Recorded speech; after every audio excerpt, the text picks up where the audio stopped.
Welcome to BrainTalk, a podcast from Project BrainStorm about the bipolar spectrum.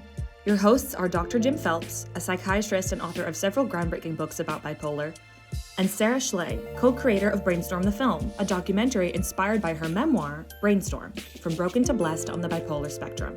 Each episode of BrainTalk will interview new experts about their research and expertise within bipolar. Let's work together to save lives, end the stigma, and create healing for everyone on the bipolar spectrum and those who love them. Good morning, Sara Schley. Hi, Jim. How's it going out there? We're doing well, thank you. That's a new blue on you. I'm liking that blue. Yeah, okay. I try to not do it too often. It's a little on the, it's pretty blue. I'll give you that. I like that color. Well, today, again, we're like really privileged. I'm very excited to get a chance to talk with Professor Steve Hinshaw. He has some really interesting work. I read his memoir, which kind of blew me away. I don't know if you've seen his memoir. It's called Another Kind of Madness. No. So we'll talk about that and we'll find out what the other kind of madness is in a minute. And he's done interesting research on ADHD, particularly the interrelationship between ADHD and bipolar has been an area of focus for him fairly recently, I think. So I'd be interested to ask him more about that as well if we have time. Okay. Yeah, let's do that. And again, you'll be okay talking with him, even though he's from Cal. And I know that's the California rivalry. He is with the University of California, San Francisco Medical School. And I got waitlisted when I applied there as a medical, to go there for medical school. Too bad they missed you. That was their problem, their loss. Okay, well, let's welcome Professor Steve Hinshaw to BrainTalk. Welcome to BrainTalk, Professor Steve Hinshaw. We're so delighted to have you with us today. Thanks so much for having me. Thank you for making time to be with us. Great. And is it okay if we call you Steve? That would be great. Steve, if you could just begin by telling us a little bit about you and your work and what brought you to the work you're in today. So what brought me to this work was growing up in Columbus, Ohio, in the Midwest, in a fairly idyllic setting. My mom and dad taught at Ohio State University. Dad was a philosopher. Mom was in English. And the problem was that for my little sister and me, Dad would disappear for 3 months, 6 months, or at one point a year at a time, unexplained. We didn't know if he was alive or dead, no phone calls, no postcards. And then one day he would be back cooking breakfast and we would think, well, what was going on? And what we didn't know was that his doctor had forbidden him and my mother from saying the reason for his absences, which was that he had been involuntarily hospitalized in some of the nation's worst mental hospitals for what was thought to be schizophrenia, because starting at age 16, he heard voices, had delusions, as was commonly the case back then. Anytime you had psychosis, you were diagnosed automatically with schizophrenia. Mm-hmm. So for years and years, he'd been misdiagnosed and treated with electroshock therapy that he didn't need and treated with antipsychotic meds that ended up kind of ruining him. So I came out of my childhood thinking that the world's mysterious and everything wrong must be my fault. Because when you don't talk about it, the doctor had said to him, Professor Hinshaw, if your children know of your mental illness and hospitalizations, they'll be permanently destroyed.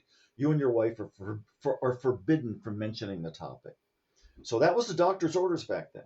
Mental illness is so shameful, so toxic, you can't even talk about it. And guess what? As I became a professor and interested in psychology and clinical psychology and mood disorders and ADHD, in the back of my mind, I kept open this topic of stigma and shame and how detrimental it is for everybody involved. It's stunning for us to think today that a doctor's orders would be, you're not allowed to tell anyone. So he says to your mother back in the 30s, was it? This is back in the 50s. He was a teenager in the 30s. Yeah. Back in the 50s. Right. So you're not to tell a soul. So she's in total isolation. Your father's in shame. And you kids are like, what the heck is going on here? Where did dad go? So if a kid is noticing something's kind of wrong in a family, but there's really no discussion about it, that kid essentially has two choices. Number one, to believe the world is an awful, random, cruel place, which is not a very favorable set of beliefs for a kid to have. Or in order, number two, to gain some control, to blame himself or herself. It must have been something I did. This is what we call internalization. You take on self-blame, you take on hyper-responsibility. And interestingly, what do we call depression and anxiety? Internalizing disorders, Right. where the supposed conflict comes out, taking it out against yourself. I became a clinical psychologist. I wanted to study the roots of mental illness, and I ended up correctly diagnosing Dad with bipolar disorder before his doctor did, and back in Ohio. But the point is, I still didn't tell anybody about my family, as I was so worried about myself, until I started to open up to my sister and to my mom. My dad had opened up to me, to friends, to therapists, and realizing that communication and honesty are the antidote to this stigma that makes very difficult situations of mental illness just about impossible. I had read a little bit about this biography, Steve, and I just could hardly believe it that it could actually go down that way. And then you seem to have recovered so fully and thoroughly from it. But I imagine that's been a rough go. Many parts of the story not really being told here. That this was really hard at many points along the way. So I went back to college after Dad's big disclosure, my first spring break from coming home from Harvard. But at the same time, because it was so shameful to have a dad with what was thought to be chronic schizophrenia, I didn't talk to anyone. I kept it inside. I'd internalized the family stigma and the legacy for generations. There's a lot of brilliance and high productivity in the family, and there's a lot of very serious mental disorder, which is often true in the families of people with bipolar disorder. I've had my share of pretty serious depressions throughout my life, but I recover pretty quick. And I've got just enough of a mild hypomania some of the time where when I'm on, I'm on. And when I'm organized, I'm super organized. And, it's been a strength in my life to do the things I've done in my career, writing and teaching and advocating and mentoring and all that. But not too far underneath the surface is this lurking terror that even at my advanced age, I could be next. This is productivity and public service at such a high level. And to have that and the struggle that you just described continuing at this time, that hurts me to think that you'd have to deal with that while doing this. On the other hand, it was having to deal with that pretty much my whole life. It motivated me to go into the field. So it was kind of the spur that said, well, I could do medicine or I could do law or what am I going to do? But I had a deep, once Dad disclosed, I had this deep core motivation that something has to change.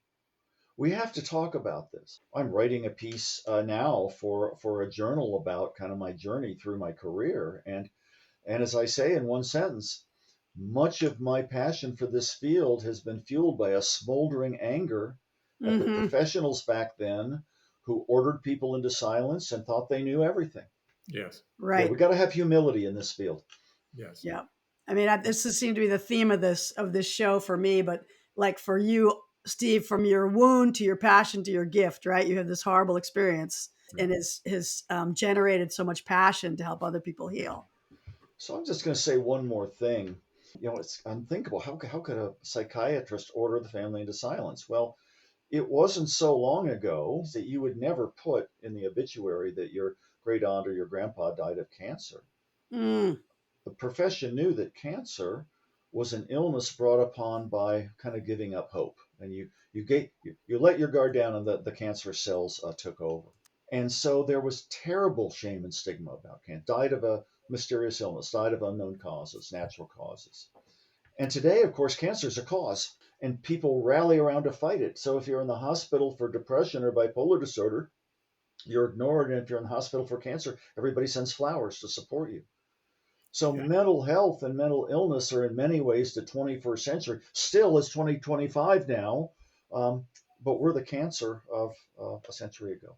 Half of us are going to experience some form of mental illness, mild, moderate, or severe during our lives.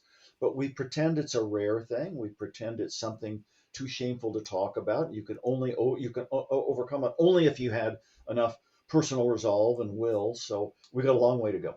Yeah. It's as though you're clairvoyant, Steve. My mother died of cancer, and I was told that she had emphysema from Wow. smoking too much. Mm. And it Boy. goes on. So I'm interested now in another contrast. You've been concerned about the lack of recognition and the lack of people being willing to speak out about what they're experiencing. And yet you're also writing about overdiagnosis of ADHD. Overdiagnosis is not a fair way of putting it. You've been very careful about trying to help understand the phenomenon of ADHD and its diagnosis in the United States in the last couple of decades. Can you tell us a little bit about that, and how does that relate to this speaking out Yeah. contrast? Well, I think it's a complex topic. Most of the history of medicine, most of the history of social science, and social thought, it's not a straight line. It's a sine wave. It's a curve. Well, ADHD doesn't exist in girls. It's 20 to 1 boy to girl. So I learned in grad school, and now we have the largest longitudinal sample of girls with ADHD in the world. We followed into their 30s. ADHD does exist in girls. Mm-hmm. Now, however, because women have realized in many cases that ADHD may be at the root of a lot of dissatisfaction, low productivity, relationship issues throughout their 20s, 30s. And so, you know about the TikTok phenomenon. During the pandemic, a lot of ADHD support stuff came out on that form of social media, which is great. You could be supported. You could have a kind of invisible community of peers like you, except for when it got more unscrupulous. Well, here's the 4 item self-diagnosis checklist. You got 3 out of 4. Now let's go to the website that can get you stimulant medications online without a doctor's appointment. Right. So we swing from extremes. I mean, bipolar disorder was 10 times, tenfold less diagnosed in the US than the rest of the world from about 1920 till about 1970 when lithium was finally approved and by the FDA. And now we see that a lot of people say, well, I must have bipolar disorder. I'm kind of Jekyll and Hyde. And Mm-hmm.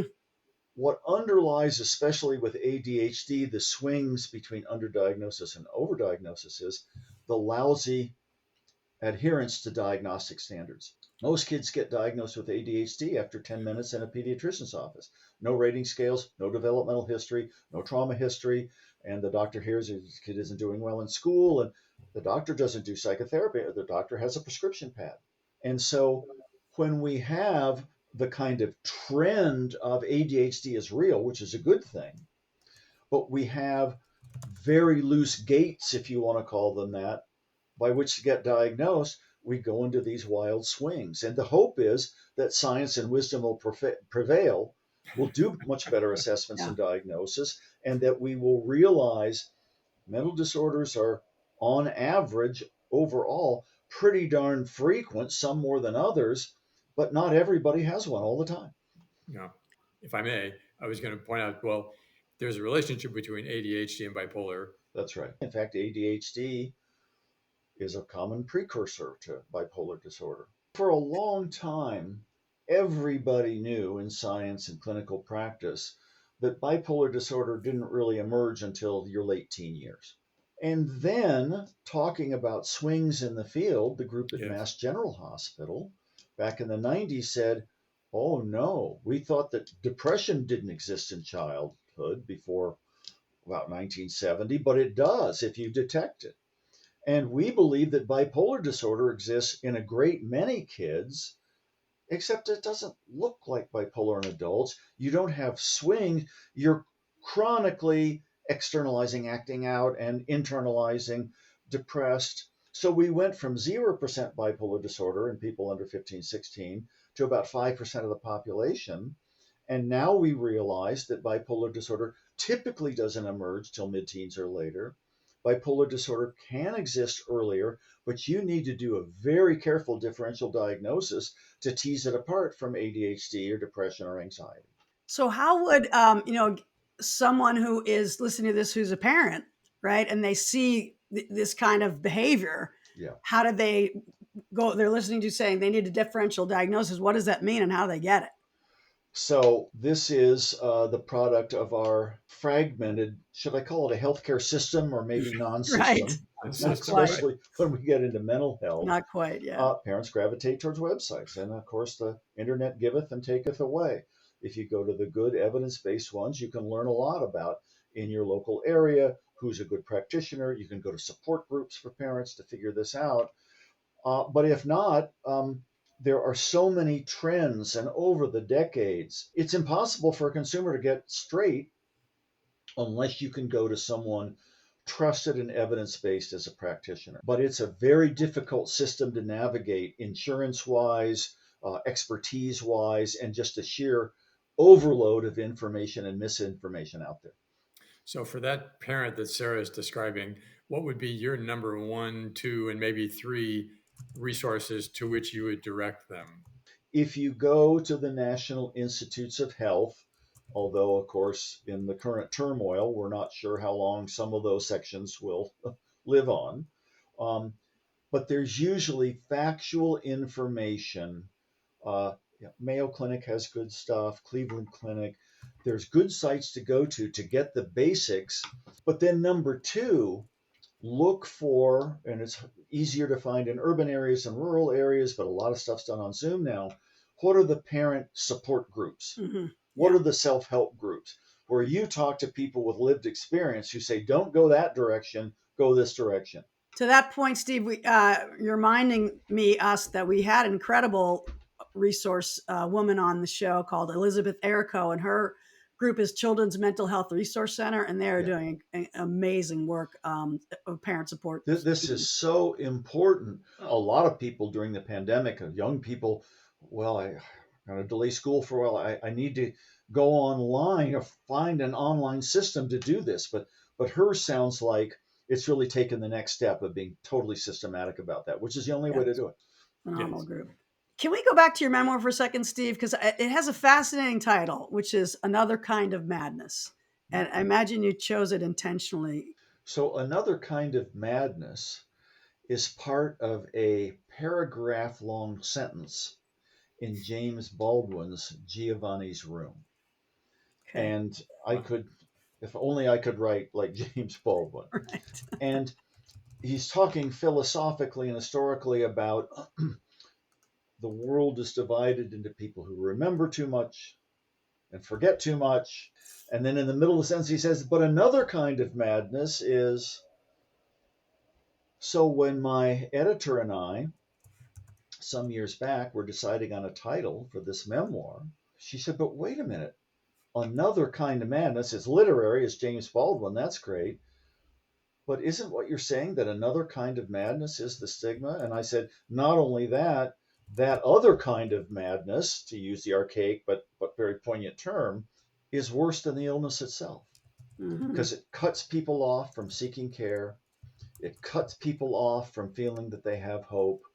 And it casts this pallor, we call it internalized stigma or self stigma, that I'm not a worthy person because I somehow have brought on, or my family's brought on, this curse of mental illness and all the confusing thoughts and confusing emotions. So, Another Kind of Madness was designed to be a provocative title, but really to emphasize that the true madness is denial and stigma and shame. Yeah. Amazing, huh? It's so much power.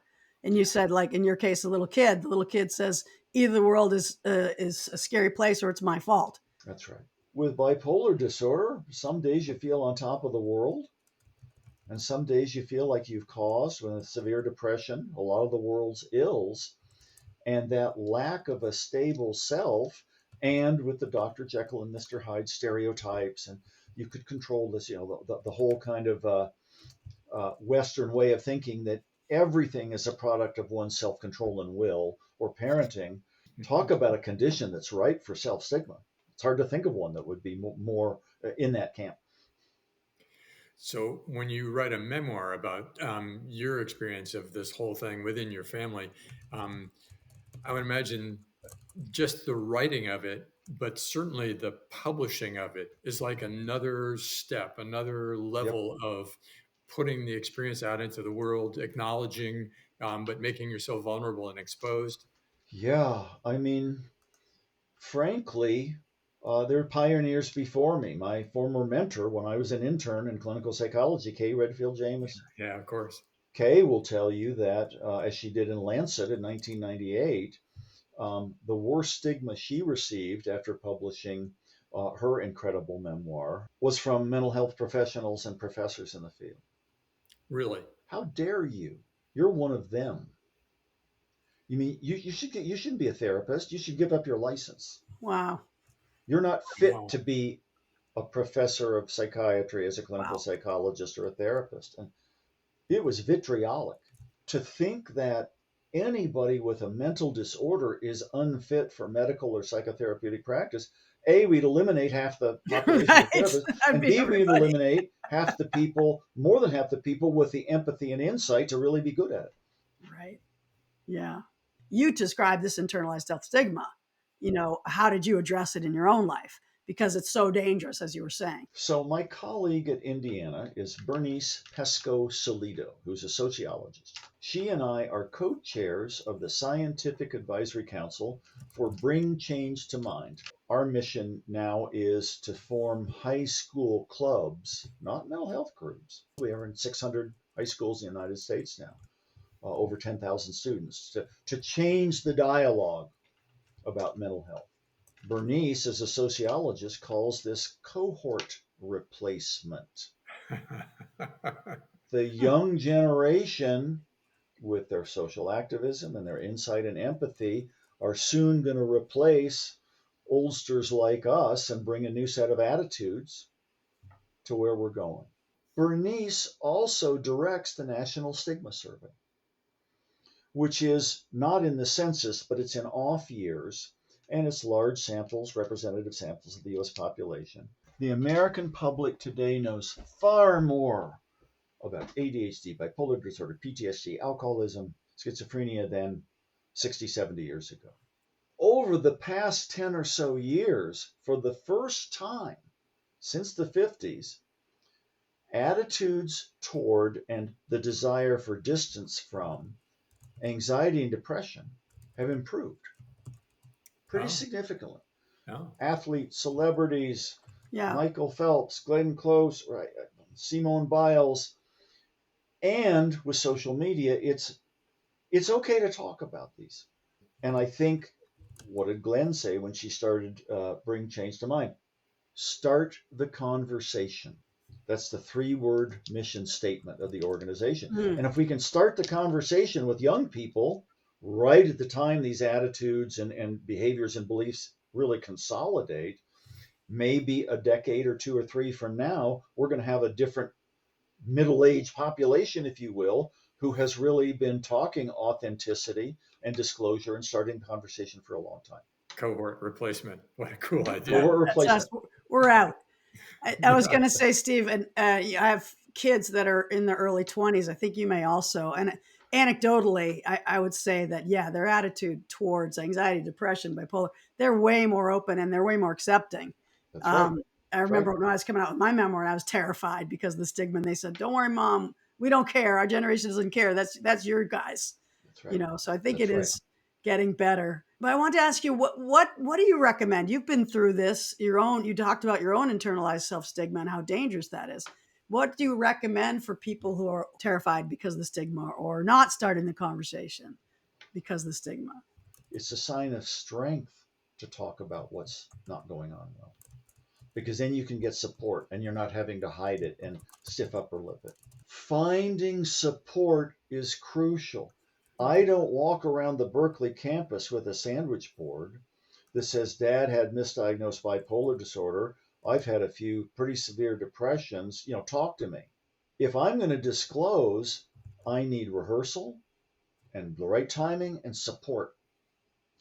So this is where the self-help and advocacy movement can step in. You're probably not going to want to disclose your bipolar disorder when you're applying for a job, Right. because of the stigma and bias still out there. But once you have the job under the Americans with Disabilities Act, going to be 35 years old this summer, then you're protected, especially if you're in a big firm with a HR section, et cetera, et cetera. So the idea is empowerment. There has to be, again, a support network, and the growing self-confidence that you can talk about this. The Depression and Bipolar Support Alliance, for example. Exactly. Yeah, I mean those didn't exist right when we were coming up. But now there are some beautiful resources like that. And I'll say from my own experience with that, with the memoir BrainStorm, that I was afraid to publish because of stigma. And when it came out, I could not believe how much love came my way. And I did not realize how much of that stigma I was still carrying. I really didn't know. I thought, and it like melted off my shoulders. Maybe in the case of applying for a job, don't disclose. But other than that, it's counterintuitive. Like when we do disclose, it's actually healing. Has that been your experience, Steve? It's actually healing. And I bet it didn't take you a month to write that book. I think it was only 14 years. Yeah, mine was only 8 for another kind of madness. So for all those reasons. But you're right. The point is, though, when you get to that point and you put it out to the world, it reflects a lot of deep change in oneself too. So, Steve, it's phenomenal to have you. There's so many more, areas of interest that you represent that I'd be fascinated. I know Jim would be too. We'll have to have you back on the show. Great. And coming to a close, what else do you want to share with us that's important, particularly for our audience that's focused on bipolar spectrum? There's number one, there's always hope. When you don't have hope, that's the real problem. Many people respond to mood stabilizing medications, but not everybody perfectly. And sometimes side effects come in and you work with a doctor to alter dosage or change. Sometimes the brain gets used to a certain medication and you've got to switch up to something else.